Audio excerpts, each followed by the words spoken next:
How to repair a broken .exe file association.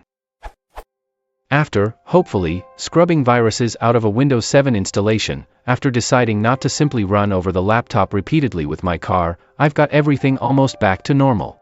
The only lingering issue I have is that for my non-admin users, the .exe file extension doesn't work. That is, clicking on the various desktop application links results in a "How do you want to open this?" dialog. I've been through the alleged registry fixing from WinHelpOnline, and that had absolutely no effect. I've tried running association for the affected users, but it reports the .exe association to be EXE file even though it persistently does not work.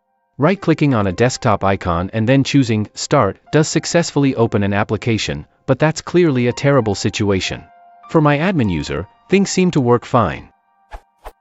What do I need to do to get things working?